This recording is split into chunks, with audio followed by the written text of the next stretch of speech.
Praise the Lord. హల్లెలూయా.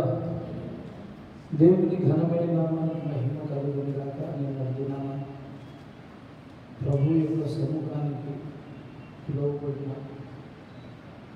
సంతోషం కలిగా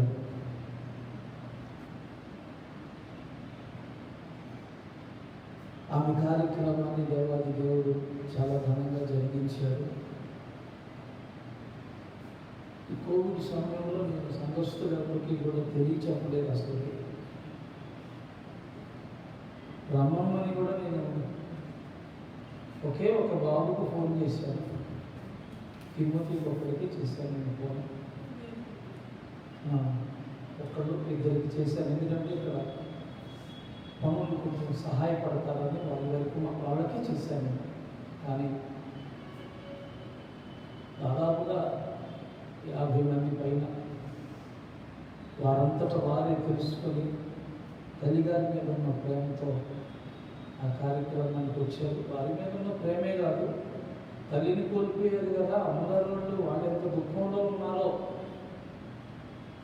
అని ఓదార్చడానికి కానీ ఆదరించడానికి కానీ మరి వచ్చిన అందరికీ కూడా ప్రభు పేరుతో వందనాలు.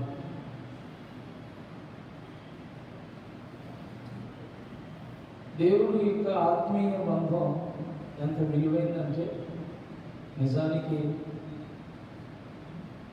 శరీర సంబంధమైన బంధువుల సంఖ్య, ఆత్మ సంబంధమైన బంధువుల సంఖ్య నిన్న కూటంలో హాజరైన వాళ్ళని లెక్క పెట్టుకుంటే ఎంతమంది శరీర సంబంధులు వచ్చారు? శరీర సంబంధులు అంటే కొడుకులు కానీ, కూతుళ్ళు కానీ, మనవాళ్ళు కానీ, కడుపులు పుట్టిన రక్త సంబంధికులు వారి సంఖ్య, తర్వాత ఇటు ఆత్మ సంబంధుల సంఖ్య లెక్క పెట్టుకుంటే నేను అదే లెక్క పెట్టుకున్నాను. అంటే ఒక్కొక్కరి ఆలోచనలు ఒక్కొక్క రకంగా ఉంటాయి కదా. కష్టంలో, బాధలో, శ్రమలో ఎప్పుడైనా కానీ మనకు తోడు లేదు ఆత్మీయుడు. Praise the Lord. Hallelujah, hallelujah. ఆత్మీయులే తోడవుతారు. శరీర సంబంధంగా జీవించిన వాడు శరీర సంబంధమైన అవసరతల విషయంలోనే మనకు తోడుంటారు. శరీర సంబంధమైన కార్యాలను పంచుకోవడానికే, వాటి ఫలాలను పంచుకోవడానికే తోడుంటారు. కానీ ఆత్మ సంబంధులైతే ప్రైజ్ ది లార్డ్. హల్లెలూయా, అన్ని విషయాలలో, అన్ని వేళలలో, అన్ని సందర్భాలలో మనకు తోడై ఉంటారు. దేవుడికి స్తోత్రం చెప్పండి. హల్లెలూయా, హల్లెలూయా. ఈ ప్రేమతో సంఘంలో నుండి వచ్చిన మరి దేవుని పిల్లలందరికీ కూడా ప్రభు పేరిట నా హృదయపూర్వకమైన కృతజ్ఞతలు తెలియజేస్తున్నా.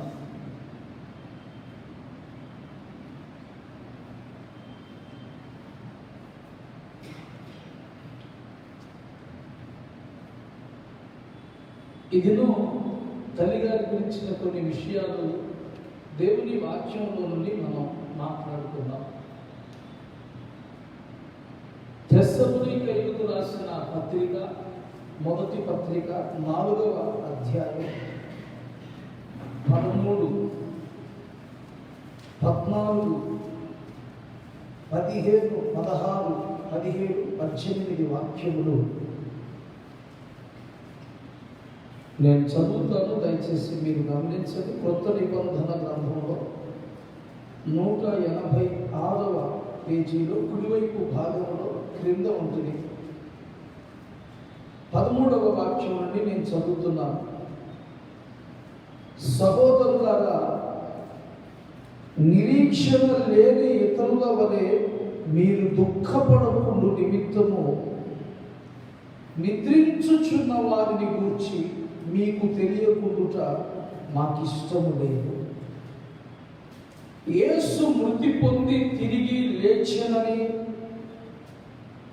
మనము నమ్మిన ఎడల అదే ప్రకారము యేసు నందు నిద్రించిన వారిని దేవుడు ఆయనతో కూడా వెంట పెట్టుకొని వచ్చును.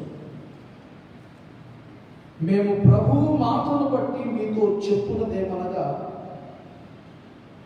ప్రభువు రాకడ వరకు సజీవులమై నిలిచియుండు మనము నిద్రించిన వారి కంటే ముందుగా ఆయన సన్నిధి చేరము. ఆర్భాటముతోనూ ప్రధాన దూత శబ్దముతోనూ దేవుని బోరతోనూ పరలోకము నుండి ప్రభువు దిగివచ్చును. క్రీస్తు నందుండి మృతులైన వారు మొదట లేతురు. ఆ మీదట సజీవులమై నిలిచియుండు మనము వారితో కూడా ఏకముగా ప్రభువును ఎదుర్కొంటకు ఆకాశ మండలములకు మేఘముల మీద కొనిపోబడుదుము. కాగా మనము సదాకాలము ప్రభువుతో కూడా ఉందుము. కాబట్టి మీరు ఈ మాటల చేత ఒకరినొకడు ఆదరించుకోండి. Praise the Lord. హల్లెలూయా. మనం చదవబడిన లేఖన భాగాన్ని గమనించినట్లయితే మొట్టమొదటి వాక్య భాగం ఏమంటుందంటే, సహోదరులారా,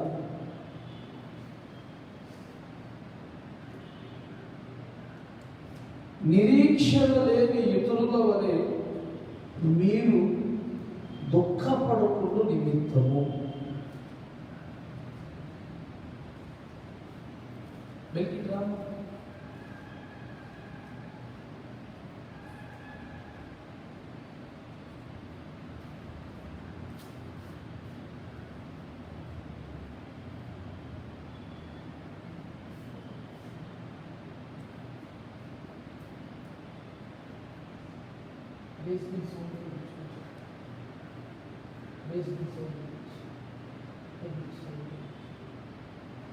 దీనిలో విడివాళ్ళు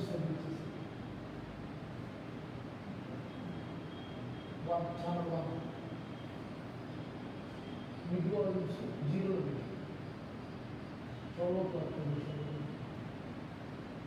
ప్రైజ్ ది లార్డ్. హల్లెలూయా.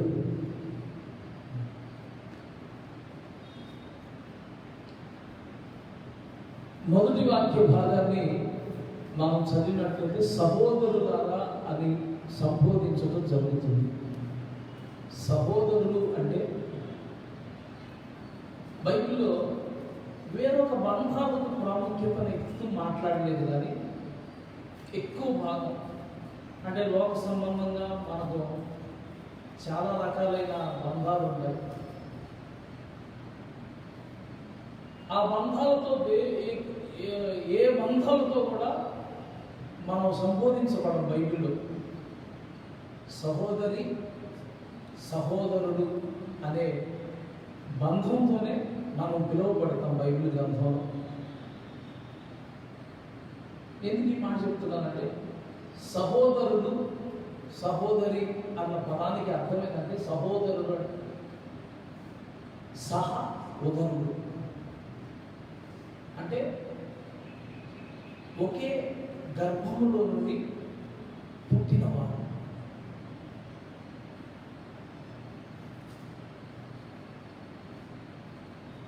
ఒక్క తల్లికి ఒక్క తండ్రికి పుట్టిన వారని అర్థం. Praise the Lord. హల్లెలూయా. నిజంగా దేవుడు ఎంత సమానత్వం కలిగిన వాడంటే, వారు ఏ భాష మాట్లాడేవారైనా, ఏ ప్రాంతం వారైనా, స్త్రీలైనా పురుషులైనా అందరినీ ఒకే బంధంలో దేవుడు పెట్టాడు. దేవుడికి స్తోత్రం కలుగును. ఎందుకంటే తాను ఎవరినైతే పుట్టించాడో వాళ్ళందరినీ తానే సృజించాడు కాబట్టి. అంటే ఇప్పుడు భూమి మీద ఉన్న మానవాళి అంతా కూడా దేవుని వల్ల మాత్రమే సృజించబడిన వారు కాబట్టి, ప్రైజ్ ది లార్డ్. హల్లెలూయా. దేవుడు ఆ సమానత్వాన్ని ఆపోదిస్తూ సహోదరి సహోదరుడు అనే పదాన్ని దేవుని పిల్లలుగా మనకందరికీ వాడాడు. కానీ ప్రైజ్ ది లార్డ్. హల్లెలూయా. వేరొక ఉంటాయి, బావ అని ఉంటుంది, మర్దలు అని ఉంటుంది, ఎన్నో ఉంటాయి కదా. కానీ ఏ బంధాలను కూడా మనకి ఆమోదించలేదు. అంటే దేవుని చిత్తంలో, దేవుని ప్రణాళికలో మనం అందరము ఆయనలో నుండి వచ్చిన వారు. శరీర సంబంధంగా తల్లిదండ్రులు వేరవచ్చు, ప్రాంతాలు వేరవచ్చు, భాషలు వేరవచ్చు, కానీ పుట్టుక మాత్రం దేవుని చిత్తములో నుండి, దేవుని అనుమతి మేరకు ఆయన. అందుకే మనం చనిపోయినప్పుడు ఒక మాట మాట్లాడతాం, మన్నైనది వెనకట వల్లనే తిరిగి మన్నైపోతే ఆత్మ దాన్ని దయచేసిన దేవుని యొద్దకు. అంటే ఆయన పంపితే వచ్చామన్నమాట. దేవునికి స్తోత్రం కలుగునుగా. ఆయన పంపితే గర్భంలో పడవేస్తే తల్లి గర్భంలో మనము చొప్పించబడ్డాం. సహోదరత్వము, సహోదరులు కానీ సహోదరులు కానీ, ఇక్కడ దేవుడు ఏమని చెప్తున్నాడంటే, భక్తుడు అపొస్తలుడైన పౌలు ద్వారా పరిశుద్ధాత్మ దేవుడు సంఘానికి రాస్తూ చెప్తున్నాడు, సహోదరులారా నిరీక్షణ లేని ఇతరుల వలె మీరు దుఃఖపడకుండా నిమిత్తము అన్న. ఈ మాటలు ఎందుకు చెప్తున్నాడయ్యా అంటే, కొంతమంది ఉన్నారంటే వాళ్ళకి నిరీక్షణ లేదు.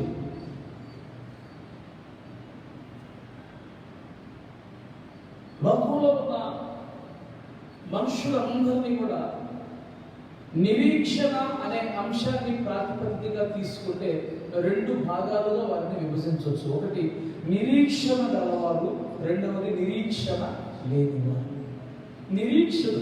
నిరీక్షణ అన్న పదానికి అర్థం ఏంటి? నిరీక్షణ అంటే ఎదురు చూడడం. ఏమని నిరీక్షణ?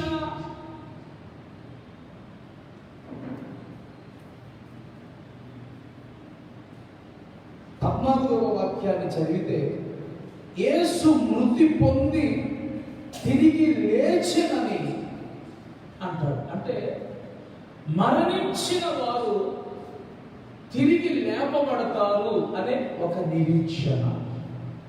ఇది ఎక్కడ ఉందయ్యా అంటే క్రీస్తులో ఉంది.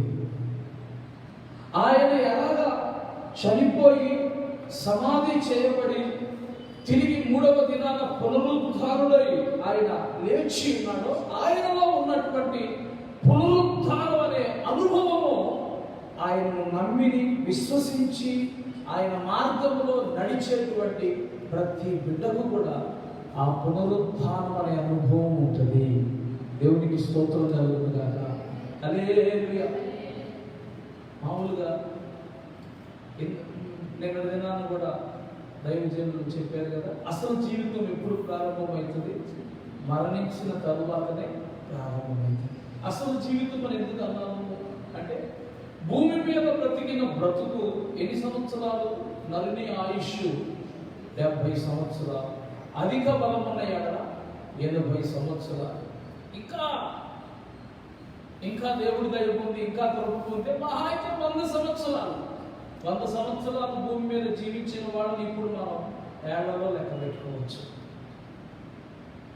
కానీ మరణించిన తరువాత చేసే జీవితము ఆ సంవత్సరముల సంఖ్యకు మితి లేదని రాయబడి ఉంది. అంటే అర్థమైందంటే యుగాలు. శరీరం మరణించింది, శరీరానికి మరణం ఉంది, కానీ ఆత్మకు మరణం లేదు. ఎందుకని? ఆత్మ ఎక్కడి నుండి వచ్చింది? దేవునిలో నుండి వచ్చింది. దేవునికి మరణం లేదు కాబట్టి దేవునిలో నుండి పంపబడిన ఆత్మకు కూడా ఏముండదు? మరణం ఉండదు. మట్టిలో నుండి శరీరం తీయబడింది కాబట్టి దానికి మరణం వచ్చి అది తిరిగి మరణిపోతుంది. అందుకనే మరణించిన తరువాత ఇక దేహాన్ని విడిచిపెట్టేసి ఆత్మ సంబంధముగా మనము జీవించవలసిన వారమై ఉన్నాం కనుక అట్టి జీవితానికి, అట్టి ఆత్మకు మరణం లేదు కాబట్టి ఆ జీవితం యుగాలు జీవించే జీవితం. అందుకే యుగము అంటే, ఒక యుగం అంటే 1000 సంవత్సరాలు, 1000 సంవత్సరాలు.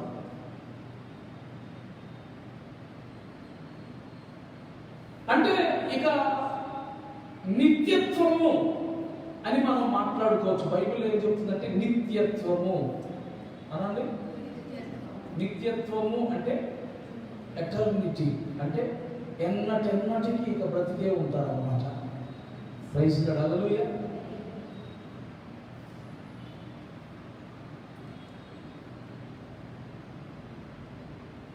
మరణించిన తరువాత అసలు జీవితం ఎందుకు ప్రారంభమైందని చెప్తున్నామంటే, అసలు భూమి మీద బ్రతికే జీవితం యొక్క పరిమాణాన్ని మనం చూస్తుంటే మహా అయితే ఇక్కడ 100 సంవత్సరాలు అనుకుందాం. 100 సంవత్సరాలు, అది సంవత్సరానికి 365 రోజులు, రోజుకి 24 గంటలు, ఇలా లెక్క. కానీ మరణించిన తర్వాత చేసే జీవితం అసంఖ్యాకమైనది. ఆ దినాలు, ఆ సంవత్సరాలు మితిలేనివి అని రాయబడి ఉంది. అందుకే అది నిత్యత్వము అంటారు దాన్ని. అంటే యుగాయుగాలు జీవించాలి. నిన్న అయ్యగారు చెప్పారు, మన గమ్యం 2 స్థానాలుగా ఉంటుంది. ఒకటి, యుగాయుగాలు దేవునితో జీవిస్తావా, లేకపోతే అదే యుగాలు దేవుడు లేనటువంటి నరకంలో జీవిస్తావా? ప్రైజ్ లార్డ్, హల్లెలూయా. నిశ్చయంగా మీకు ఒక మాట చదివి వినిపించాలనుకుంటున్నాను. లూకాసు వార్త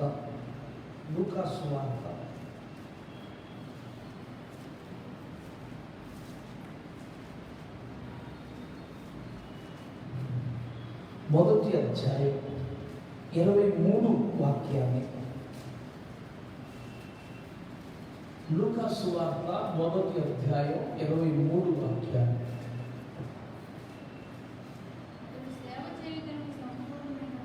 అతడు సేవ చేయు దినములు సంపూర్ణమైనప్పుడు అతడు ఎక్కడికి వెళ్ళాడు? తన ఇంటికి వెళ్ళిపోయాడు. ఇక్కడ ఒక యాజకుని గురించి దేవుని వాక్యం చెప్తుంది. యాజకుడు అంటే దేవుని సేవకుడు. దేవుని సేవకుడు అంటే దేవుని సేవించడం. సేవించడం అంటే ఏంటి? భక్తి చేయడం. దేవుని యందు భయభక్తులు కలిగి, దేవుని యందు విశ్వాసం ఉంది, దేవుని ఆజ్ఞల ప్రకారం దేవుని మార్గాలలో ఇష్టపడి నడిచే వ్యక్తులు ఉన్నారు. వారందరూ దేవుని సేవించేవారు అంటారు. దేవుని సేవించేటువంటి ఈ వ్యక్తి గురించి ఏమని రాయబడిందంటే, అతడు సేవ చేయు దినములు సంపూర్తి అయినప్పుడు అతడు ఎక్కడికి వెళ్ళాడు? తన ఇంటికి వెళ్ళాడు. ఎక్కడికి వెళ్ళాడు? తన ఇల్లు అనండి. ఎస్, నీకు ఒక నివాసం ఉంది. ప్రైజ్ లార్డ్, హల్లెలూయా.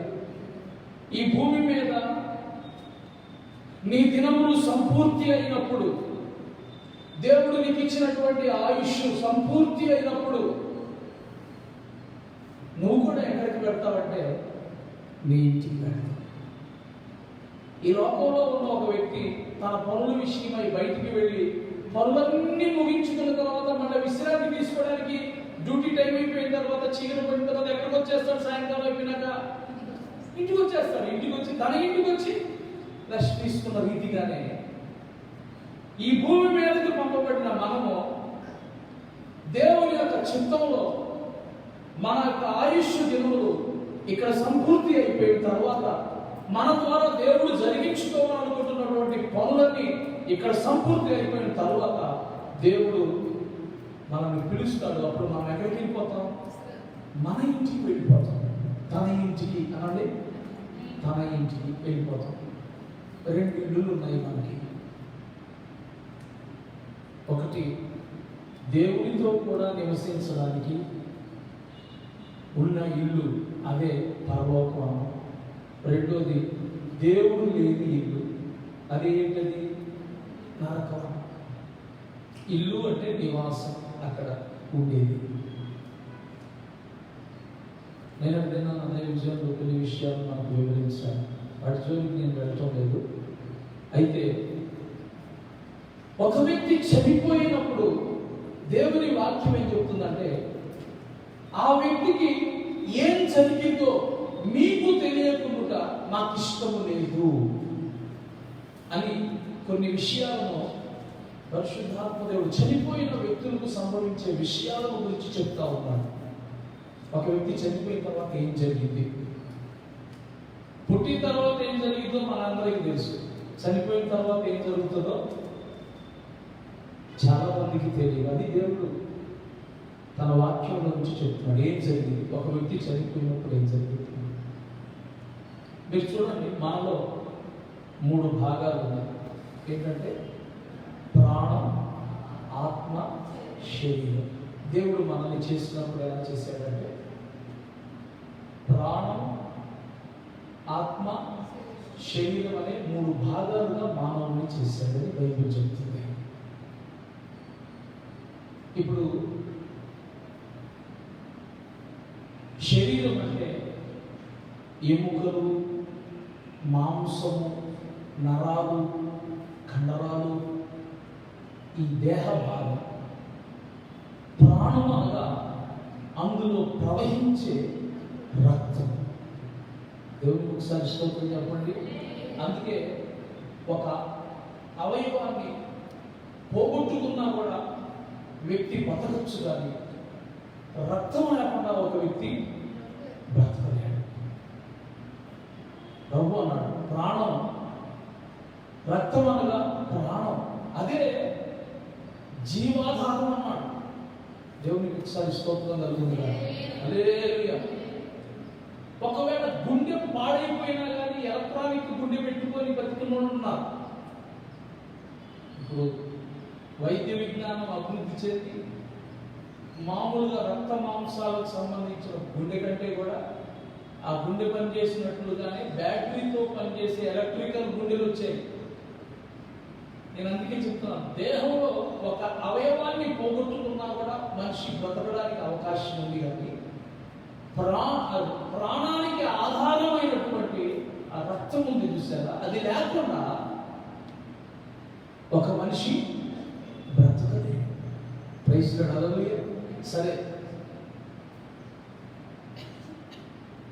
కండరాలు, ఎముకలు, నరాలు మొదలగు ఈ అంతా కూడా దేహం, శరీరం అని పిలువబడుతుంది. దానిలో అణువున ప్రతి చోటికి కూడా ప్రవహించేటువంటి రక్తము ప్రాణం అని పిలువబడుతుంది. తర్వాత ఇవి 2 మన కంటికి కనబడగలవు, కానీ ఆత్మ మాత్రం మన కంటికి కనబడకుండా మనలో ఉంటుంది. దేవునికి స్తోత్రం కలుగుతుంది. హల్లెలూయా. జంతువులకు మనకు ఉన్న తేడా అదే. పశుపక్షాలు, ఇతర జీవాలకి మనకు మధ్యలో ఉన్న స్పష్టమైన తేడా ఏంటంటే వాటికి ప్రాణం ఉంటుంది, శరీరం ఉంటుంది, కానీ ఆత్మ ఉండదు. మనకైతే ప్రాణము, శరీరము, ఆత్మ ఉంటుంది. అందుకే మనిషికి జ్ఞాపకాలు ఉంటాయి. ఆత్మ ఉంటుంది కాబట్టి మనుషులు ఏముంటాయి, జ్ఞాపకాలు ఉంటాయి, తెలివి ఉంటుంది, ఏది మంచిదో కాదో ఎన్నిక చేసుకునేటువంటి ఒక స్వభావాలు ఉంటాయి. ఇవన్నీ కూడా ఆత్మ వల్ల మనకు కలుగుతున్న స్వభావాలు. Praise Lord. హల్లెలూయా. సరే, ఈ 3 భాగాలు చేశాడు కదా, ఈ 3 భాగాలతో శరీరము, ఆత్మ అనే 2 భాగాలు ప్రాణం అనే భాగంతో జిప్లాక్ చేయబడి ఉన్నాయి. ఇప్పుడు జిప్ చూసారా మీరు? జిప్పు, స్కూల్ జిప్ కానీ లేకపోతే ప్యాంట్లు లేకపోతే షర్ట్లు, ఇలా జిప్ ఉంటుంది. జిప్ కానీ జిప్పుకి యువత వైపు ఒక భాగం ఉంటుంది, జిప్పుకు ఇటువైపు మరొక భాగం ఉంటుంది. అయితే జిప్పులా ఓపెన్ చేయగానే ఏ పాటు ఆ పాటు ఏమైంది, విడిపోతుంది. జిప్పులా లాక్ చేయగానే ఏమైపోతుంది, ఏ పాటు ఆ పాటు ఇలాగా 2 పార్ట్లు కలిసి ఉంటాయి. అలాగే శరీరము, ఆత్మ అనే 2 భాగాలను జత చేసి ఉంచేది ప్రాణం అనే జిప్లా.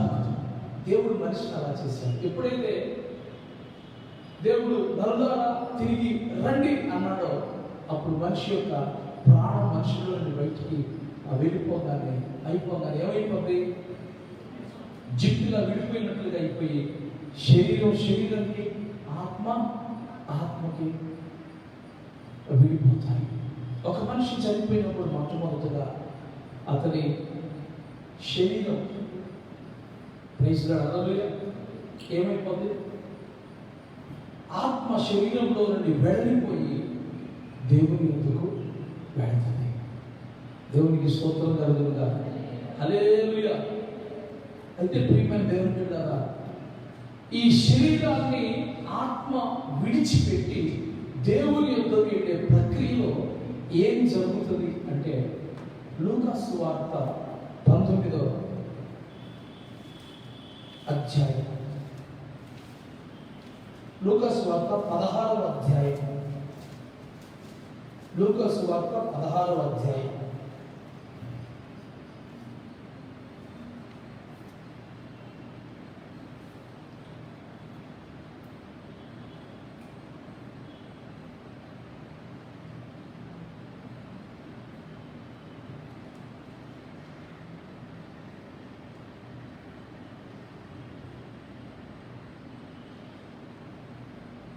ఇక్కడ ఇద్దరు వ్యక్తుల గురించి చెప్పబడి ఉంది. ఒకతను చాలా ధనవంతుడు, మరొకతను చాలా బీదవాడు. బీదవాడి పేరు లాజరు, ధనవంతుని పేరు ఇక్కడ వ్రాయబడలేదు. ధనవంతుడైతే ప్రతి దినము బహుగా సుఖపడుచుండువాడట.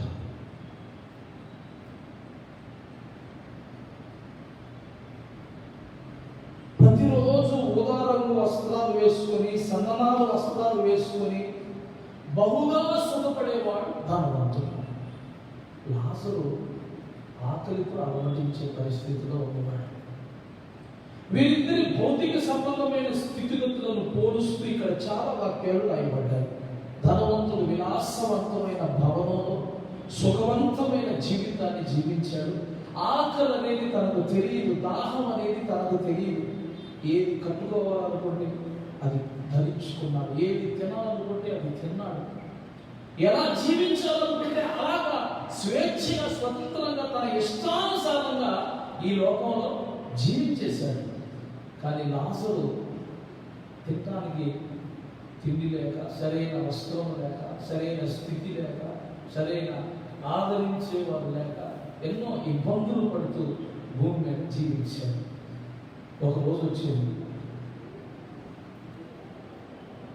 ఎంతటి వాళ్ళమైనా కానీ ఒకరోజు చనిపోక తప్పదుగా. నేను ఇలాగే భూమి మీద యుగ యుగాలు బతుకుతాననుకున్నాడు ఎవరన్నా ఉన్నారా? ప్రయత్నం చేశారు కానీ ఎవ్వరు సఫలం కాలేకపోయారు. బ్రతకాలని ఇలాగే ఉండిపోవాలి, ఇలాగే యవన కాలంలోనే ఇలాగే ఉండిపోవాలి, వృద్ధాప్యం మీద కాకుండా యవనంలోనే అలా ఉండాలని ప్రయత్నం చేశారు. పోనీ యవన కాలం దాటిపోయినా కానీ చాలా సంవత్సరాలు బ్రతకాలి, నేను చనిపోకూడదు అని ఎన్నో ప్రయత్నాలు చేశాను. ఏదో ఒక రోజు ఏమొచ్చింది, మనం తెలుసుకోవాల్సిన జీవిత సత్యం అది. నువ్వు ఎంతకాలం భూమి మీద జీవించినా, ఎంత ధనవంతుడిగా జీవించినా, ఏదో ఒక రోజు మరణాన్ని నువ్వు ఎదుర్కోవాల్సి వచ్చింది. మరణానికి స్థలానికి సంబంధం లేదు, మరణానికి వయస్సుకు సంబంధం లేదు, మరణానికి నీ స్థితికి, అంటే నువ్వు ధనవంతుడిగా, పేదవాడిగా, పేదవాడిగా, ఉన్నవాడిగా, లేనివాడిగా అని దానికి సంబంధం లేదు. ఆ దినం రావాలే కానీ, ఆ సమయం రావాలే కానీ వేటాడి వెంటాడి అది నిన్ను తప్పక సంధించింది. కనబడకుండా భూమిలోకి వెళ్ళి అంతర్భాగంలో దాగి ఉన్నా వచ్చింది. వేకోరెక్కలు కట్టుకొని ఆకాశం మీదకి వెళ్ళినా అక్కడైనా వస్తుంది. అంతరిక్షంలో ఇంకో నక్షత్రాల మీదకి వెళ్ళిపోయి ఆడుంటాను, అక్కడ కూడా వెంటాడింది. ఏదో ఒక దినాన మనందరం దాన్ని ఎదుర్కోవాలి.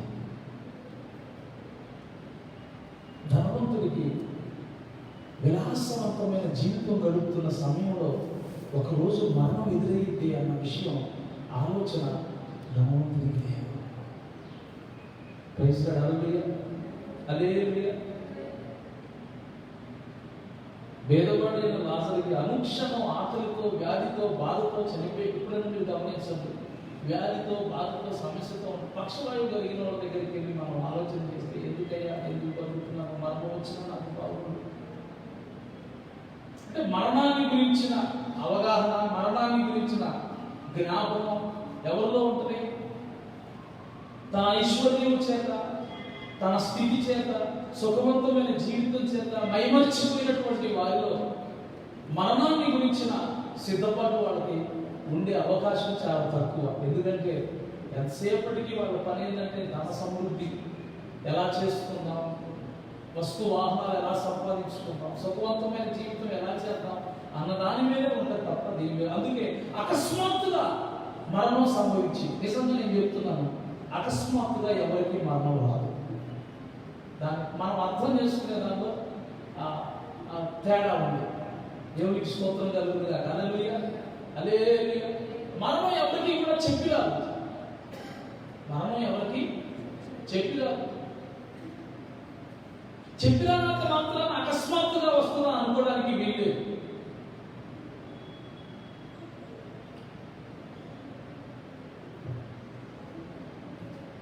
నేను ఎందుకు ఈ మాట్లాడుతున్నానంటే, దైవికంగా మనం ఆలోచన చేసినప్పుడు అసలు ఈ జీవన విధానంలో నీవు పడి నీ గమ్యాన్ని, నీ బ్రతుకును అసలు దారి తప్పించుకొని ఎక్కడెక్కడికో వెళ్ళిపోయావు.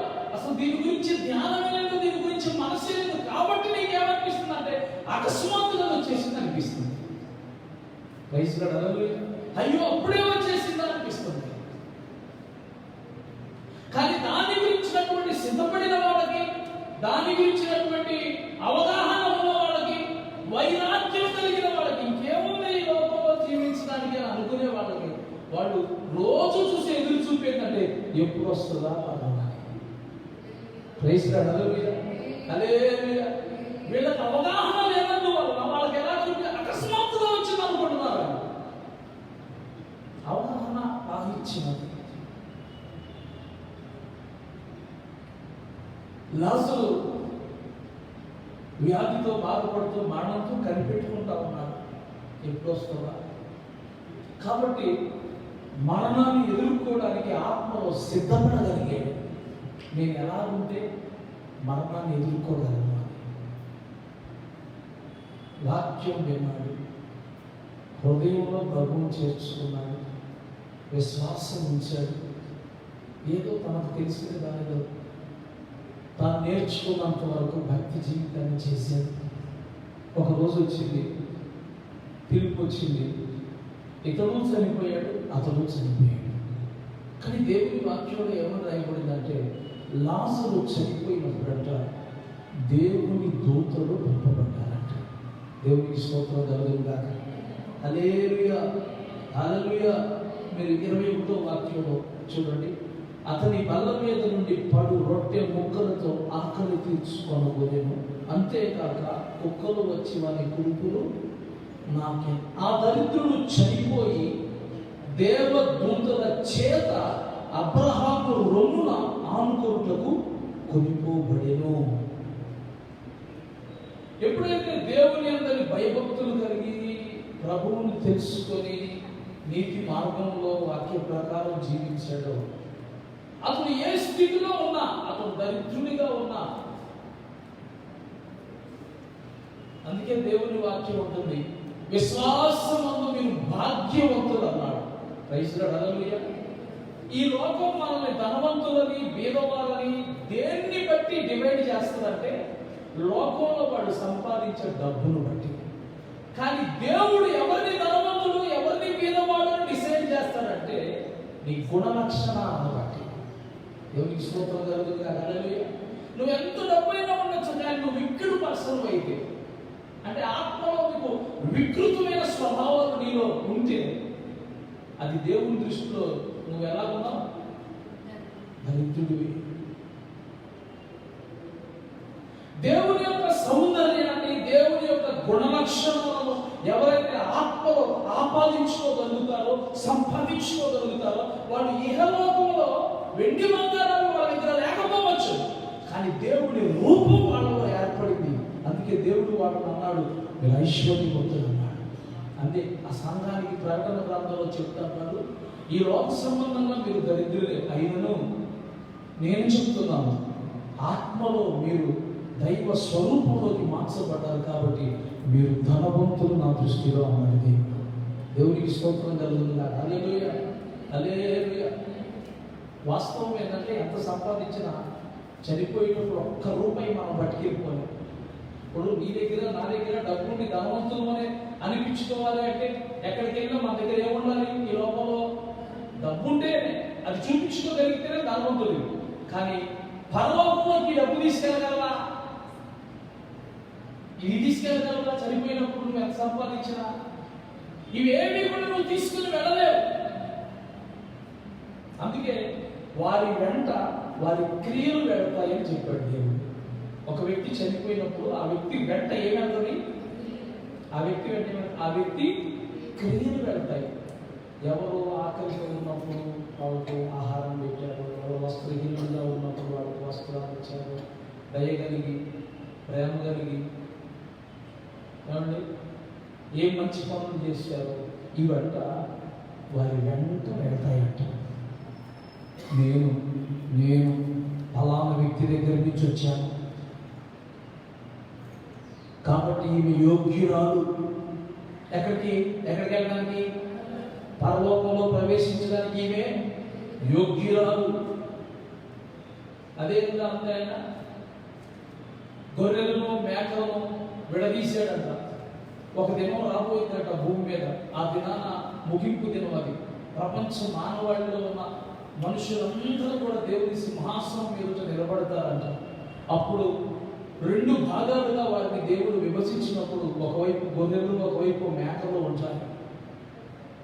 గొర్రెలతో ఉన్న వాళ్ళతో దేవుడు అంటున్నాడు, మీకు పరలోకం శాంక్షన్ అయిందయ్యా, మీరు పరలోకం వెళ్ళాలి అంటున్నాడు.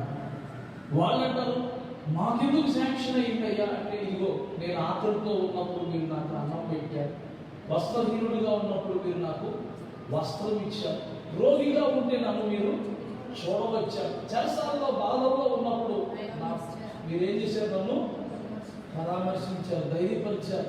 కాబట్టి మీకు పరలోకం అన్నాడు. వాళ్ళన్నారు, ఇప్పుడే నిన్ను చూస్తున్నాం, ఇంతకు ముందు ఎప్పుడు నేను చూడలేదు, మేము చేశామంటారు ఏంటి అని అడుగుతున్నారు వాళ్ళు.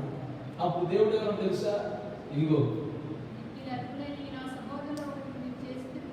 ఒకరికి మీరు చేసింది కనుక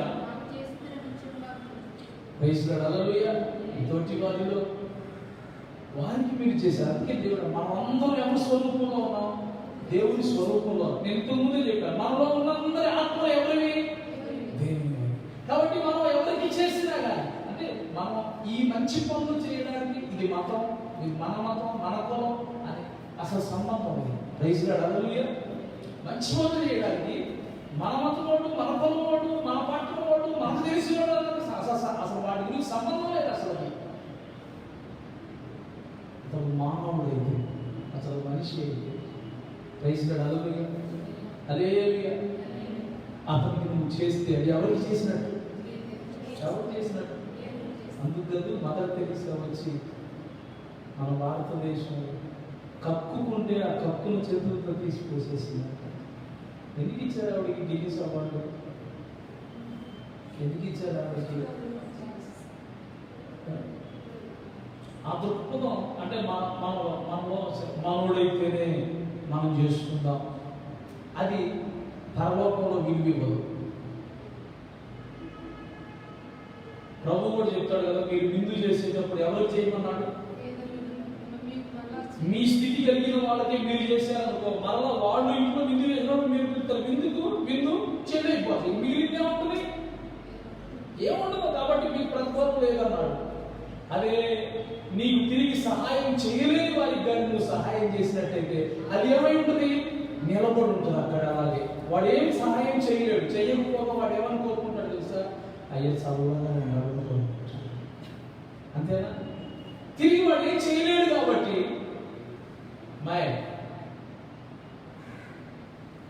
ఎవరి కోసం చెప్తున్నాను? తిరిగి సహాయం చేయలేదు కాబట్టి మనం చేసిన సహాయం ఏముంటుంది? నిలబడి ఉంటుంది అలాగే.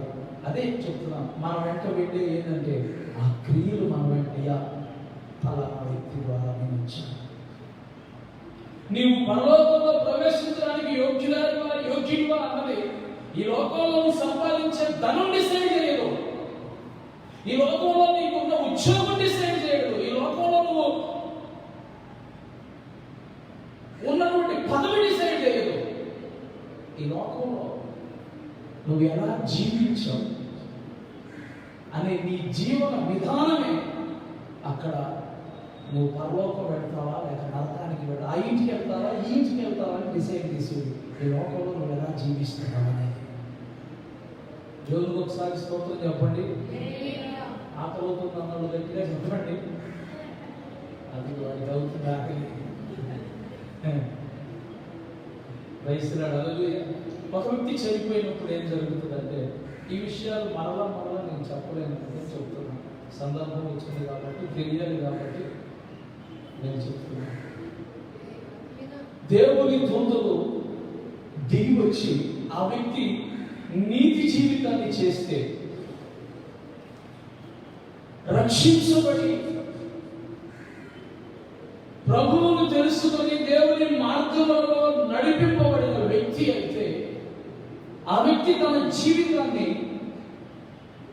దేవునికి వ్యతిరేకమైన క్రియలలో నుండి విడిపించుకొని దైవ స్వరూపాన్ని సంతరించుకొని మరణాన్ని ఎదుర్కొంటాడు. అప్పుడు ఆ మరణం అతన్ని ఏమీ చేయదు.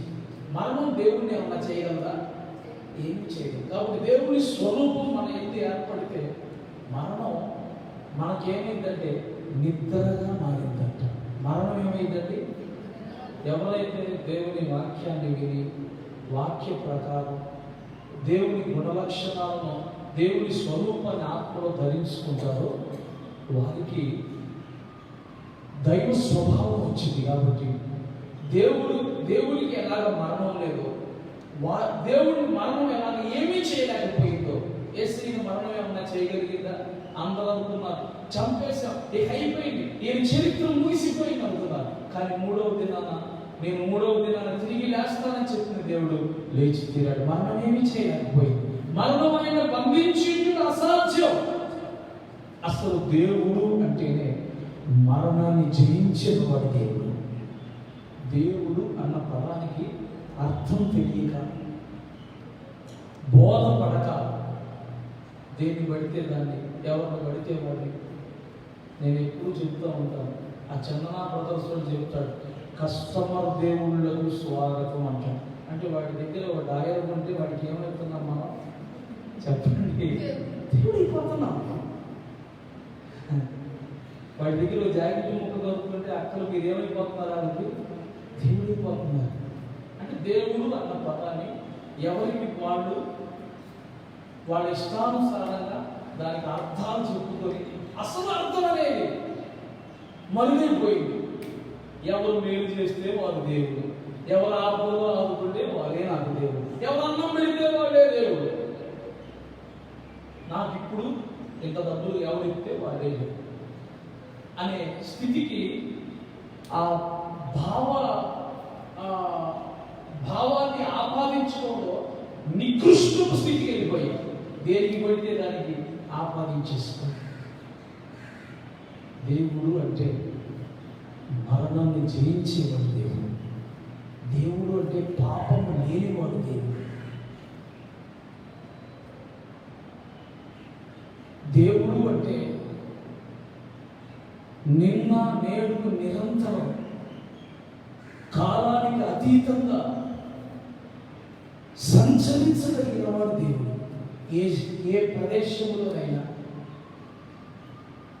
ఏ స్థితిలోనైనా ఉండగలిగిన వాడే దేవుడు. ఈ రోజు రేపు లేనివాడు దేవుడు కాదు. నిన్న లేకుండా ఈ రోజు వచ్చినవాడు దేవుడు కాదు. యుగ యుగాలు జీవించిన అనుభవంలో ఉన్నవాడే దేవుడు. అసాధ్యమైనది ఏది లేనివాడే దేవుడు. నాకు తెలియదు అనేవాడు దేవుడు కాదు. అన్ని ఎరిగిన వాడు దేవుడు. సర్వజ్ఞాని అయిన వాడు దేవుడు. దేవునికి స్తోత్రం కలుగుతుందా? అలాగే బైబిల్లో దేవుని యొక్క లక్షణాలు, దేవుని యొక్క నిర్వచనం ఒక్క పదంతో నిర్వచించబడలేదు. దేవుడు అనే పదాన్ని ఒక్క పదంతో నిర్వచించలేము మనం. స్వయంభువుడు, ఇంకొకరి వలన పుట్టినవాడు కాదు దేవుడు. ఇంకొకరు తయారు చేస్తే తయారయ్యేవాడు కాదు దేవుడు. దేవుడు అంటే స్వయంభువుడు. ఆయన్ని ఎవరు తయారు చేయరు. ఒకవేళ నేనే కానీ దేవుడిని తయారు చేస్తే దేవుడినే తయారు చేశారు కాబట్టి ఆ దేవుడి కంటే నేను పెద్ద దేవుడు అవుతాను.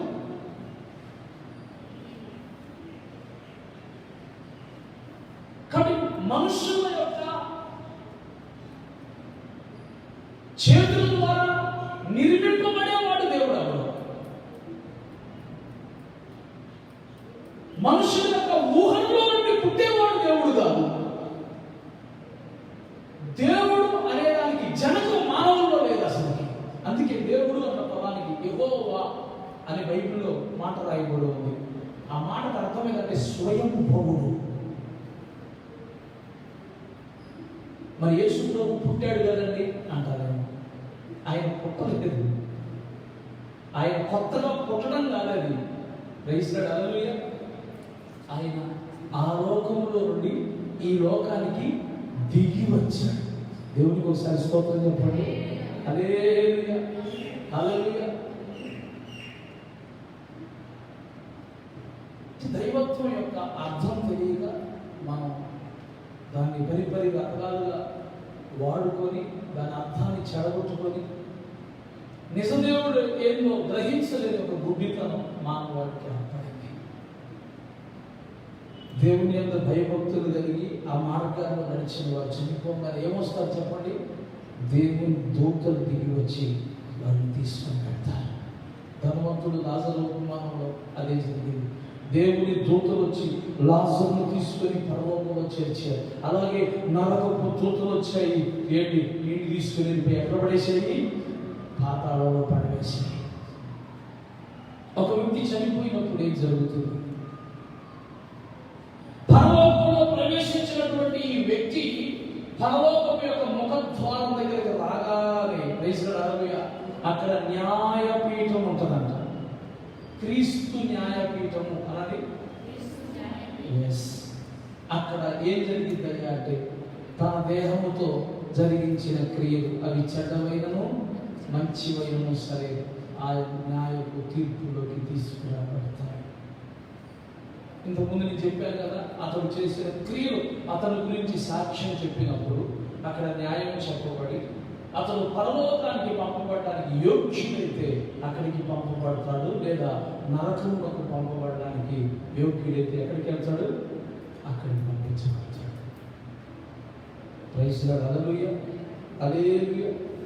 అయితే ప్రేమ దేవుని బిడ్డలారా, క్రీస్తులో మనకున్న నిరీక్షణ, దేవుని వాక్యం ఏం చెప్తున్నాడంటే నిరీక్షణ లేని ఇతరుల వలె మీరు దుఃఖపడద్దు. ప్రైజ్ లార్డ్, హల్లెలూయా. ఎందుకని? క్రీస్తునందు విశ్వాసం ఉంచిన వారు నిత్య జీవంలోకి వెళ్తారు. కాబట్టి అమ్మమ్మ ఎక్కడికి వెళ్ళింది? నిత్య జీవంలో ప్రవేశించింది. ప్రైజ్ లార్డ్, హల్లెలూయా. అక్కడేమైంది? మీరే జాగ్రత్తగా వినాలి. ఇంకొక 5 నిమిషాల్లో నేను ముగించేస్తాను. ఈ రోజు కానీ మా అమ్మ బతుకున్నట్టయితే ఈ టయానికి టీ పెట్టించేదని టీ అడిగేది, పంచదార పరుపులు అడిగేది, ఏదన్నా కాస్త రుచి తినే అలవాటు కదా తనకి. ఏదన్నా వాసన రాగానే మనం ఏదన్నా గారెలు వండుకున్నాం, అబ్బా అమ్మమ్మ ఇప్పుడు కానీ బతుకుంటే గారెలు తినేది కదా, మరి చనిపోయింది కదా, మరి ఇప్పుడు ఏం తింటుంది అక్కడ? ఇప్పుడు అక్కడ ఇలాగా చనిపోయిన వారిని కూర్చున్నటువంటి జ్ఞాపకాలు మనలో ఉండి వాళ్ళు ఆ టయానికి టీ తాగి ఆ టయానికి మనతో ఉన్నాడు కదా, వాళ్ళు ఏ టయానికి టీ తాగుతారో ఏ టయానికి ఏం తింటారో మనకు తెలుసు. కాబట్టి ఈ టయానికి ఉన్నట్టయితే ఇది పెట్టేవాళ్ళేమో అని అనుకుంటున్నాం. అసలు అది కాదు. ఇప్పుడు ఆవిడ ఎక్కడుందో, ఏం చేస్తుందో, ఇది ఇప్పుడే కానీ మంచం మీద ఎదురుగా ఉన్నట్టయితే ఏం ఆలోచన చెప్పేదో అని అనుకుంటారు. అసలు ఇవన్నీ కాదు. అసలు ఆవిడ ఇప్పుడు మన గురించి ఏమైనా ఆలోచన చేస్తుందో ఒక మాట చెప్తాను మీకు. మీరు ఒకసారి లూకాసు సువార్తలో ఈ మాట చూడండి. నేను దీన్ని వివరించడానికి నాకు ఇంకా సమయం లేదు, నేను ముగించేస్తున్నాను. లూకాసు సువార్తలో ఇదే అధ్యాయంలో ఆమె ఇప్పుడు ఏమనుకుంటున్నారు, చనిపోయిన వాడు మన గురించి ఏమనుకుంటున్నారు చూడండి.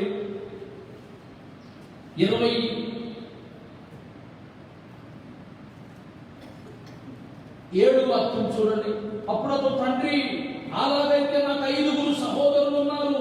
వారు ఈ వేదనకరమైన స్థలములకు రాకుండా వారికి సాక్ష్యం ఇచ్చుటకై నా తండ్రి ఇంటికి వారిని పంపవలనని నిన్ను వేడుకొనుచున్నాను.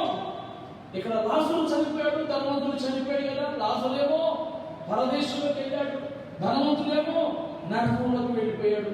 ఇప్పుడు నరకంలో అగ్ని జ్వాలల చేత యాతన పెట్టబడుతూ దాహం తట్టుకోలేక, ఆకలి తట్టుకోలేక, బాధ తట్టుకోలేక వ్యాధులు చెందుతున్నటువంటి ఇతను కేకలు వేస్తూ కనులెత్తి చూసినప్పుడు పరదేశంలో నెమ్మదిగా విశ్రాంతిలో ఉన్నటువంటి లాజరు కనబడ్డాడు. అరే, ఇతను మా ఇంటి ముందు ఉండేవాడే, నేను పడవేసిన రొట్టె ముక్కలతో తిని ఆకలి తీర్చుకోవడానికి ఎత్తించేవాడే. ఇప్పుడు కేక వేస్తున్నాడు, తండ్రి అయిన అబ్రహామా, లాజరు నా దగ్గరికి పంపించు, నాకు చాలా దాహంగా ఉంది, కొంచెం నీళ్ళు ఇవ్వను. అక్కడి నుంచి పరలోకంలో అతనికి జవాబు వచ్చింది, నా కుమారుడా, నీ జీవిత కాలంలో నీకు ఇష్టం వచ్చినట్టుగా నీ లోకంలో జీవించావు. తినాలి అనుకున్న వాటన్నింటినీ వేడిని వదలకుండా చేశావు. 1 కాదు 2 కాదు, మనిషి ఏం తినకుండా వదిలిపెడుతున్నాడు? ఏమన్నా వదిలిపెట్టాడా? నా దగ్గర ఒక వీడియో ఉంది. ఆఖరికి ఏమండి, కప్పలు తినేవాళ్ళు ఉన్నారు, పాములు తినేవాళ్ళు ఉన్నారు. ఏమండి, అది వెళ్తుంది కదా, చాలా కాళ్ళు ఉండి ఇలా పాకుంటూ వస్తుంది. ఎప్పుడు వస్తుంది? అదేంటది కాదు, ఇది పొడుగుంటుంది కదా, కాళ్ళు చెప్పాను కదా. నేను ఒకరోజు మాట్లాడుతూనే ఉన్నాను ఒక ఆయనతో, మేఘాలయ ఆయన కాళ్ళు చెల్లి ఇలా పాకుంటూ వచ్చింది, పటక్కమని కొట్టాడు దాన్ని. ఆగంగానే అది అది అది అలాగా స్ట్రక్కవంగానే దాన్ని చేతితో పట్టుకున్నాడు. కరేపాకు దూస్తాను చూసాము మనం, అలాగే దాని కాళ్ళన్నీ ఇలా దూసేసాడు. ఇలా అనగానే కాళ్ళని మీరు నోట్లు వేసుకుని కరెక్ట్ తిరిగి తీసాడు. అసలు ఏం కుదురుతున్నారు మనిషి? తినకుండా దేని వదిలిపెట్టాడు. కుక్కలు తినేవాడలేదు, పిల్లులు తినేవాడలేదు, ఎలకలు తినేవాడలేదు, బాగులు తినేవాడలేదు. మనం నెట్టలేదని అంత నెట్టలేదు అనుకుంటున్నా. అన్నీ ధనవంతుడు ఏది తినాలో వదిలాడు, అన్నీ తినేశాడంట. అక్కడి నుంచి పరలోకంలో చెప్తున్నాడు ఏమనంటే, నీకు ఇష్టం వచ్చినట్టు నువ్వు జీవించావు, నీకు ఇష్టం వచ్చినట్టు నువ్వు సుఖం అనుభవించావు. ఏమండి, ఏనాడన్నా నువ్వు దేవుని గురించి ఆలోచించావా? ఏనాడన్నా నువ్వు నేను చనిపోతే ఎక్కడికి వెళ్తానని ఆలోచించావా? వీటి గురించిన భయం కానీ భ్రాంతి కానీ ఏమి లేకుండా నువ్వు నీ ఇష్టానుసారంగా జీవించేసావు. పాప పుణ్యాలు బేరీజులు లేకుండా బ్రతికేసావు. ఇప్పుడు నువ్వు చేసిన వాటికి శిక్ష అనుభవిస్తూ నీకు ఏదో కావాలంటే ఏది అనుగ్రహించబడదు నాయన, అంత అయిపోయిందని చెప్పాడు. రైతుగాడు అదలుగా అప్పుడు వాడికి అర్థమైంది అసలు నిజం. అయ్యో, ఎంత పొరపాటు చేశాడు. ఏమండి, ధనవంతుడికి లాజరుతో ఒక వ్యత్యాసం ఏంటంటే, ధనవంతుడు లోకమంతా సంపాదించుకొని తన ప్రాణాన్ని పోగొట్టుకున్నాడు, తన ఆత్మను నాశనానికి అప్పగించుకున్నాడు. నాకు వాళ్ళు కావాలి, వీడు కావాలి, అవి కావాలి, ఈ కావాలి అని అన్నీ సంపాదించుకొని ఎవరిని నిత్య జీవం ఇచ్చే దేవుడిని పోగొట్టుకున్నాడు. కానీ లాజరు ఏమీ లేకపోయినా దేవుడికి నాకు చాలా కొన్ని భక్తి చేసి జీవించాడు. దేవునికి స్తోత్రం. అలాగే లోకమంతా కావాలనుకొని లోకానంతటినీ సంపాదించుకొని ప్రాణం పోగొట్టుకున్నాడు. లోకంలో ఎవరు తన వెంట రాకపోయినా, ఏమీ తనకు లేకపోయినా కానీ లోకంలో దేవుణ్ణి సంపాదించుకున్నాడు లాజరు. అతడు దేవుడిని సంపాదించుకున్నాడు కాబట్టి దేవుడిని స్థానంలో వెళ్ళాడు. ఇతడు దేవుడు నాకు వద్దులే, డబ్బుతో అన్ని జరిగించుకుంటాను అనుకున్నాడు కాబట్టి దేవుడు లేని స్థలంలో అతడు చేర్చబడ్డాడు. దేవుడు కావాలనుకుని జీవిస్తే, దేవుడిని కలిగి జీవిస్తే, రేపు మన జీవిత దినాలు ముగించబడిన తరువాత ఇప్పుడు దేవుడితో సహవాసం కొనుక్కొని జీవించాలి కాబట్టి చనిపోయిన తర్వాత దేవుని సహవాసాన్ని పొందుకుంటాం. ఇప్పుడు దేవుడు నాకు అవసరం లేదనుకొని జీవిస్తే రేపు నువ్వు చనిపోయిన తర్వాత కూడా భూమి మీద బతికిన దినాలని నేను అవసరం లేదనుకున్నావు కదా, కాబట్టి ఇప్పుడు కూడా నా అవసరం నీకు ఉండదని దేవుడు నన్ను అక్కడే పెట్టాడు. ఎవరిని? ధనవంతుని. దేవుడు ఎంత న్యాయవంతుడు.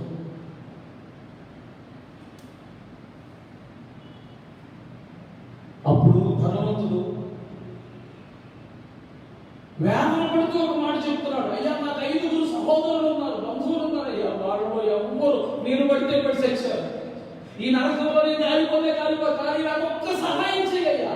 ఏమనంటే ఇదిగో నేను పడుతున్న ఈ వేదనకరమైన స్థలంలోకి నా బంధువులు, నా స్నేహితులు, నేను ప్రేమించే వాళ్ళు ఎవరు రాకూడదని నేను కోరుకుంటున్నాను అన్నాడు. ఏమండి, ధనవంతుడికి లాజరు కనపడ్డాడు అంటే లాజరుకు ధనవంతుడు కనపడతాడా? కనపడతాడు. ఈ దేశం పెడవప్పుడు ధనవంతుడు ఏమన్నా ఉన్నాడా? ఇక్కడ మరి నాకు దాహం అవుతుందని కేకలు అక్కడ ఉన్న వాళ్ళు విన్నారు కదా, వినలేదా? కాబట్టి ఇతరులు పడే కేకలు వాళ్ళు వెళ్ళలేదంటారా? విన్నారు. లాజరు కూడా చూశాడు ధనవంతుడు ఎంత వేదన పడుతున్నాడో చూశాడు.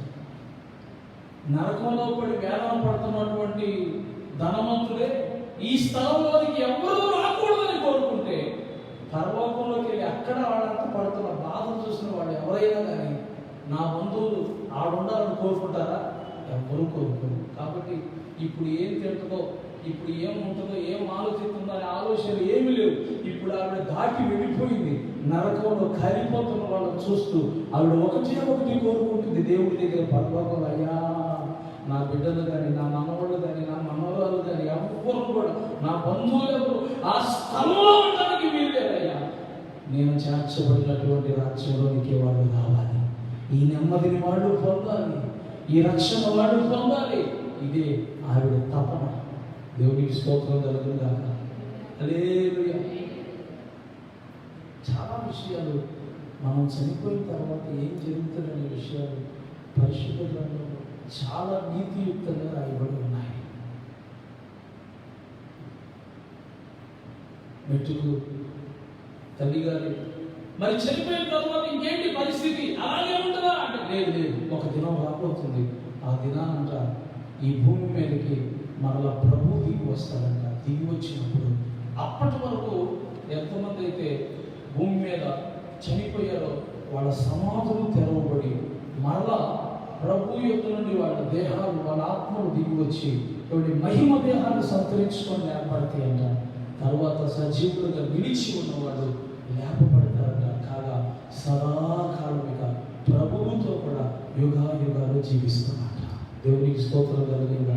అంతవరకు వాళ్ళు ఎక్కడ ఉంటారయ్యా అంటే ఇదిగో పరదేశం అనబడే స్థలంలో విశ్రాంతిలో ఉంటారు. హల్లెలూయా. విశ్రాంతి అంటే మీరు ఎప్పుడన్నా రైల్వే స్టేషన్కి వెళ్ళినప్పుడు విశ్రాంతి గదులు అని ఉంటాయి. ఒక డ్రైవర్ డ్యూటీకి వెళ్ళి వచ్చాడు అనుకోండి, ఇంకా కాస్త టైం ఉంది వెళ్ళడానికి, ఇంకొక రోజు టైం ఉంది, ఆ రోజంతా కూడా అతను ఆ గదిలో విశ్రాంతిలో ఉంటాడు. అలాగే ప్రభు దినం వచ్చేంత వరకు కూడా, దేవుడి రాకడ వచ్చేంత వరకు కూడా వాడు ఎక్కడ ఉంటారంటే విశ్రాంతిలో ఉంటారు. ప్రభు వచ్చేటప్పుడు ప్రభు వారిని వెంట పెట్టుకొని వస్తున్నాడు. ఆమె హల్లెలూయా. మనకున్న నిరీక్షణ ఏందయ్యా అంటే ఆమె బాప్తిస్మం తీసుకొని రక్షణ పొందింది కాబట్టి ప్రభు వచ్చినప్పుడు ఆమెను తీసుకుని వస్తాడు. అప్పుడు మనము లేపబడతాం, తిరిగి పరలోక రాజ్యంలో ప్రభు సన్నిధిలో అందరం కలుసుకుంటాం. Praise Lord. హల్లెలూయా. అందుకే నిద్రించిన వారిని గురించి అన్న మాట రాయబడి ఉంది. నిద్రించిన వారిని గురించి మీకు తెలియకుండా నాకు ఇష్టము నిద్ర అని ఎందుకు చెప్పాడంటే, చనిపోయినటువంటి దేవుని పిల్లలు నిద్రిస్తున్నారని ఎందుకు బైబిల్ చెప్తుందంటే, నిద్రపోయిన వాడు ఎంతో కొంత సమయం తర్వాత లేపబడినట్లుగానే క్రీస్తునందు విశ్వాసం నుంచి చనిపోయిన వాళ్ళు కూడా కొంత సమయం తర్వాత, అనగా ప్రభు రాకడ వచ్చినప్పుడు వారు లేపబడతారు. అదే పునరుత్థానం. దీన్ని ఉద్దేశించి చెప్తూ అంటున్నాడు, నిరీక్షణ లేని ఇతరుల వల్ల మీరు దుఃఖపడవద్దు. ఎందుకు దుఃఖపడద్దు అంటే ఆమె ఎక్కడుంది? ఇప్పుడు విశ్రాంతిలో ఉంది. మరలా ఒక దినం వచ్చింది. ఆ దినంలో ప్రభు వచ్చినప్పుడు ప్రభు ఆమె వెంట పెట్టుకొని వస్తాడు. అప్పుడు మహిమ దేహం ధరించుకొని లేచింది. అప్పుడు మనమందరం కూడా లేపడతాం. అందరూ కలిసి ఎక్కడ ఉంటామయ్యా అంటే దేవుని సన్నిధిలో సదాకాలం ఇక ఆయనతో ఉంటాం. ఇక అక్కడ ఆకలి లేదు, వ్యాధి లేదు, బాధ లేదు, బలహీనత లేదు. అసలు పరలోకం ఎంత అద్భుతమైందంటే ఇక్కడ గుడ్డివాడిగా పుట్టిన అక్కడ గుడ్డివాడిగా ఉంటాం. ఇక్కడ అవిటివాడిగా పుట్టిన అక్కడ అవిటితనం లేదు. దేవునికి స్తోత్రం కలుగునుగా. ఇక్కడ ఎన్నో వ్యాధులు, బాధలు, సమస్యలు, అక్కడ అవేవి లేవు. ఆకలి దప్పులు లేని రాజ్యం అది. Praise the Lord. మీకు ఇంకో విషయం చెప్పిన, ఇక్కడ పగలు రాత్రి ఉంటుంది, కానీ అక్కడ రాత్రి లేని రాజ్యం అది. Praise the Lord. రాత్రి లేదు, చీకటి లేదు, చీకటి లేదు అక్కడ. ఇక్కడ కాళరాత్రులు చూస్తాం మనం. అరచేతికి తగిలే చిక్కటి అమావాస్యపు కాళరాత్రులు చూస్తాం ఇక్కడ మనం. కానీ అక్కడ చీకటి లేదు, రాత్రి లేదు. అసలు ఎంత మనోహరమైన ప్రదేశం అంటే ఆమె చేర్చబడిన ప్రదేశము. ఒకవైపు దేవుని దూతలు గానాలాపన చేస్తూ ఉంటే, ఆరాధన చేస్తూ ఉంటే, ఆరాధన వినపడుతూ ఉంటే అసలు ఆ మహిమ వేరు. Praise the lord.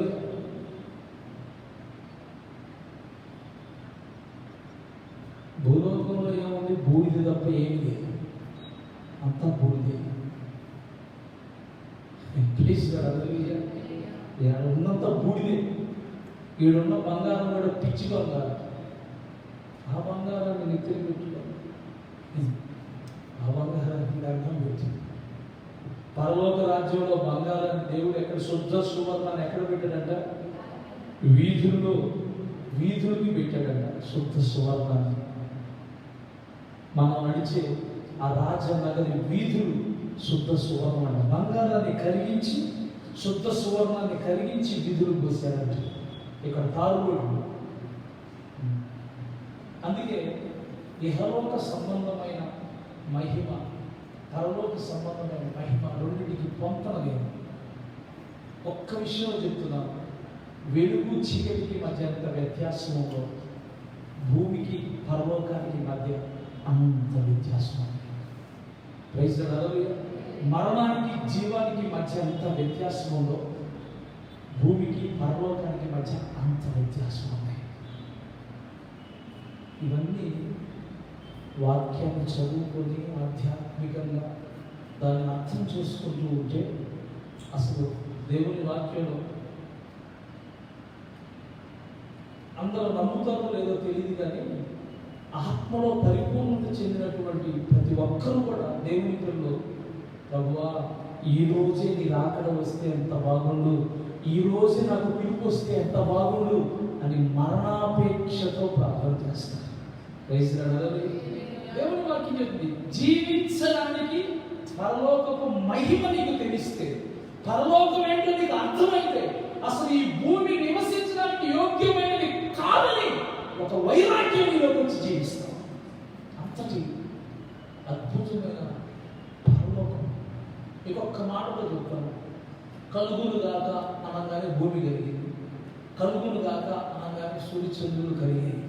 ఒక్క మాటతో, కొన్ని సెకండ్ల వ్యవధిలో పలకబడే మాటకే ఇంత శక్తి కలిగి, ఇంత రమ్యమైన సృష్టి కలిగితే దేవుడు అంటాడు, భూమి పుట్టినది మొదలుకొని మీ కొరకు సిద్ధపరుస్తున్న రాజ్యం అన్నాడు. అంటే ఎన్నిసార్లు ఆయన అక్కడ ఇది ఉండాలి, ఇది ఉండాలని చెప్తున్నాడు. మీకు ఎంత మహిమ కలిగి ఉంటుందంటే ఒక్క మాటకి, కొన్ని సెకండ్ల వ్యవధిలో ఒక మాటకి భూమి మీద ఇన్ని రమ్యమైన ప్రదేశాలు, ఇంత సౌందర్యం ఉంటే, ఆనాటి నుండి ఈనాటి వరకు కడుతున్నా కానీ పట్టణం ఇంకా సంపూర్తి అవ్వలేదు అంటే అది ఎంతో మహిమగానే ఉంటుంది. పరలోకం ఎలాంటిదంటే నిన్నున్నట్టు ఈరోజు ఉండదంట. దేవుడికి ఒకసారి స్తోత్రం చెప్పండి. నిన్నున్నట్టు ఈ రోజు ఉన్నట్టు రేపు ఉండదంట. రేపు ఉన్నట్టు ఎల్లుండి ఉండదు.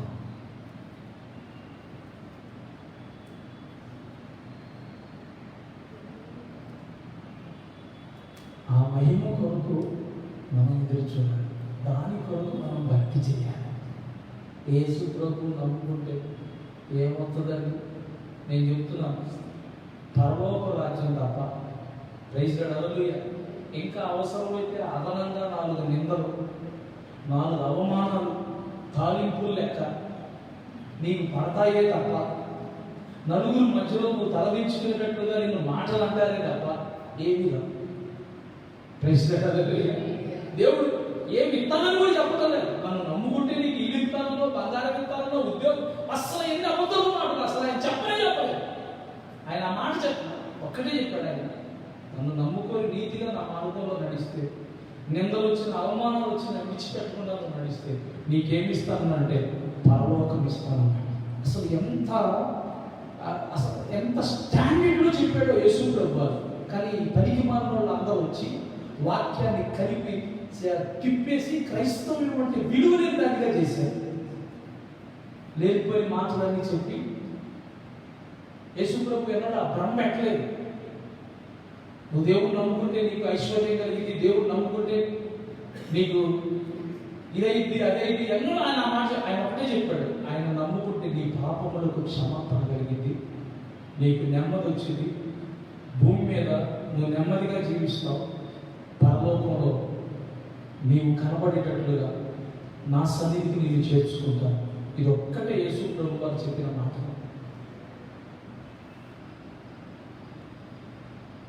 దేవుడు నమ్ముకుంటే ఏమవుతుంది? ఏమొచ్చింది మాకు? ఏమొచ్చింది? అమ్మ నీకు 4 నిందలు, 4 అవమానాలు, తలంబరాలుగా వేసేంతారు అందరూ. అయినా సరే ఎందుకు అంతమంది తిడుతున్నా, అంతమంది వేదన పడుతున్నా, ఎందుకు బైబిల్ పట్టుకొని ఇలాగే నిలబడుతున్నావు? ఎందుకు అంటే నిరీక్షణ. ఏ నిరీక్షణ? క్రీస్తునందు మరణాన్ని జయించి తిరిగి లేపబడి పరలోక రాజ్యంలో చేర్చబడతామని నిరీక్షణ. ప్రైజ్ లార్డ్, హల్లెలూయా, హల్లెలూయా. కాబట్టి ప్రియమైన సహోదరుల సహోదరు, ప్రభువు నమ్ముకుంటే పరలోక రాజ్యం తప్ప నీకేమి రాదు. ఖచ్చితంగా చెప్తున్నాను.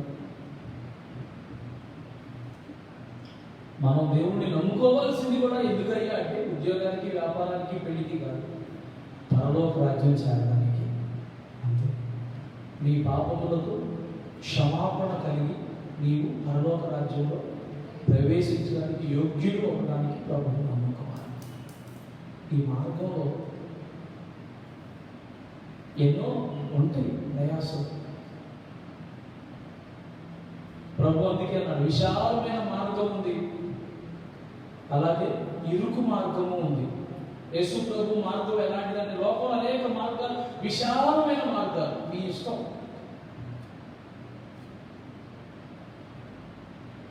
విశాలమైన మార్గం నువ్వు ఎటుబడి తిరగచ్చు దానిలో. కానీ ఇరుకు మార్గం చూసావా? ఇరుగ్గా ఉన్న సందులో నువ్వు అటెండడానికి ఉండదు, ఇటెండడానికి ఉండదు. విశాలమైన మార్గంలో నువ్వు ఎన్ని వంకరైనా వెళ్ళచ్చు. అందుకే ముహూర్తాలు లేవంటాడు. మళ్ళీ కొంచెం అర్చన చేసి కొంచెం అది చేస్తే మళ్ళీ కొద్దిగా దాన్ని సరి చేయొచ్చు అంటాడు. అది చెప్పేది ఆయన, ఇది చెప్పేది తిప్పుతాడు, ఇది తిప్పుతాడు, ఇది తిప్పుతాడు. ఇది అలా కాదు, ఒకటే సందు. ఇక నువ్వు ముందుకెళ్ళావా ఎదురు తిరగడానికి కూడా లేదు.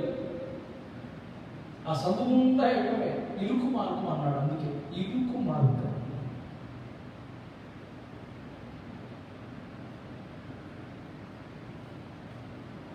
మీకు మార్గాలు కనబడతాయి, కానీ ఇరుకు మార్గాన్ని కనుగొనండి. అది నిత్య జీవనంలోకి మిమ్మల్ని చేర్చింది. ఒక మనిషి పరలోక రాజ్యం చేరాలి అంటే ఆ వ్యక్తి తన పాపాల విషయమై పాప గ్రహింపు కలిగి నేను పాపిని అని దేవుని దగ్గర ఒప్పుకొని తన పాపముల నిమిత్తం పశ్చాత్తాపడి ఆ చెడ్డక్రియలు చేయకుండా మానివేయాలి. దాన్నే మారు మనస్సు అంటున్నాను. ఇక నుంచి వాక్య ప్రకారం జీవిస్తాననే తీర్మానం కలిగి బాప్తిస్మం తీసుకోవాలి. సంఘంలోకి వస్తూ దేవుని వాక్యాన్ని వింటూ దేవుని మార్గంలో జీవితాన్ని నడిపించుకుంటూ దేవుని గుణలక్షణాలను ఆత్మలో సంచరించుకొని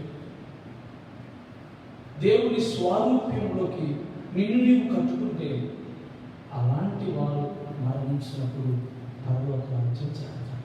మునిగిన నీళ్ళల్లో మునిగి అలా లేచిపోయి ఇంక అయిపోయింది, నాకు టికెట్ రిజర్వ్ అయిపోయింది పరలోకం అంటే ఏంది, ఎవరిస్తాడు నీకు టికెట్ అక్కడ? పొలంలో విత్తనాలు విత్తే వ్యవసాయకుడు ఎవరో కూడా తప్ప గింజలు విత్తుకోడు, తాలు గింజలు విత్తుకోడు, పుచ్చిపోయిన విత్తనాలు విత్తుకోడు, మంచి శ్రేష్టమైన విత్తనాలు విత్తుకుంటాడు. అది నల్గొండ ప్రదేశం అనుకుంటా కదా, మనం ఉంది అక్కడ. ఏ ఊరు అది? రఘునాథ్ ప్లాన్.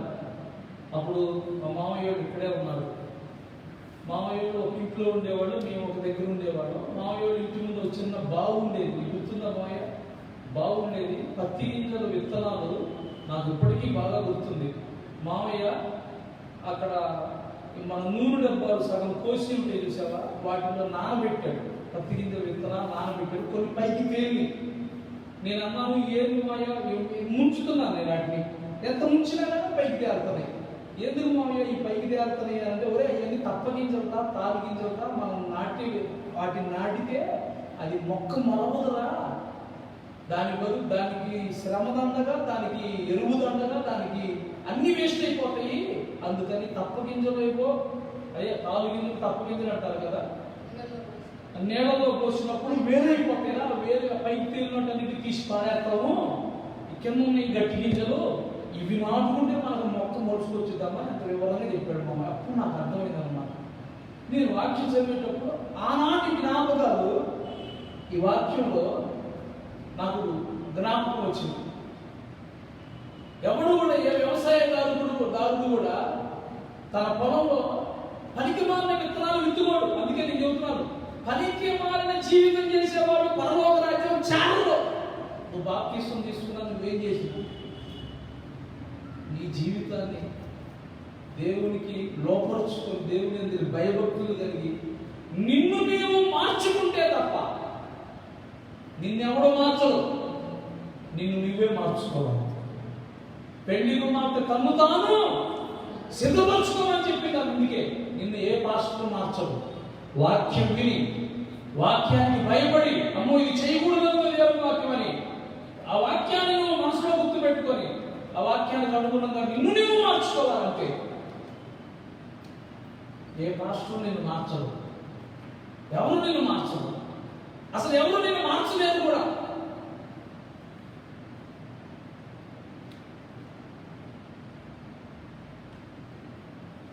జీవితాన్ని ఎవరైతే అలాగా మార్చుకుంటారో, మారు మనసు పొంది రక్షణ పొంది చక్కగా వారు దేవుని రాజ్యంలో, తమ తండ్రి రాజ్యంలో అంట నీతిమంతులు సూర్యుని వలె తేజరిల్లుదురు. ఆమేన్, హల్లెలూయా. ఇప్పుడు అమ్మ అక్కడికి వెళ్ళింది. మనం కానీ చూస్తే ఎలా ఉంటుందో తెలుసా?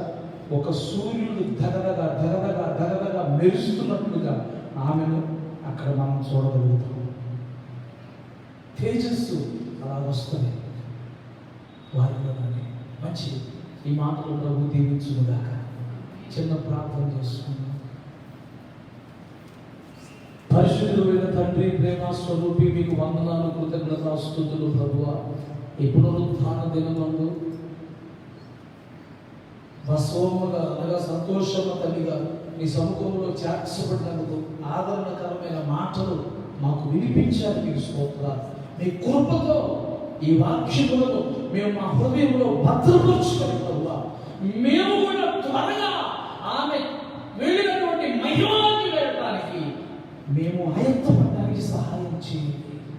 ఈ లోక సంబంధమైన మహిమను చూసి, లోక భోగాలను చూసి మా గురిని, మా గమ్యాన్ని మర్చిపోయి మేము నాశనంలోకి వెళ్ళిపోకుండా ప్రభువా మా జీవితాన్ని చక్కదిద్దుకొని దేవుని వాక్యం వల్ల మమ్మల్ని మేము కట్టుబట్టు నీ స్వరూపంలోకి, నీ స్వభావంలోకి మేము మార్చబడి ప్రభువా నీ రాజ్యంలో కనబడినట్లుగా, సూర్యుని వలె తేజరిల్లే మహిమలో మేము చేర్చబడినట్లుగా ప్రతి ఒక్కరికి వాక్యం వింటున్న బిడ్డలందరినీ లైవ్లో చూస్తున్నారు ప్రభువా, బిడ్డలు వారిని కూడా మీరు దీవించి ఆశీర్వదించండి. యేసుక్రీస్తు నామమున ప్రార్థిస్తున్నాం తండ్రి, ఆమేన్. మన తండ్రి అయిన దేవుని ప్రేమ, ప్రభువును రక్షకుడైన యేసుక్రీస్తు వారి కృప, పరిశుద్ధాత్మ దేవుని అన్యోన్య సహవాసము, సమాధానం సదాకాలం మనకందరికి తోడయుడి నడిపించును గాక. నిత్య రాజ్యములో మనల్ని నిలుపును గాక. ఆమేన్. ఆమేన్. మంచిది. మీ అందరికీ ప్రభు పేరుతో వందనాలు.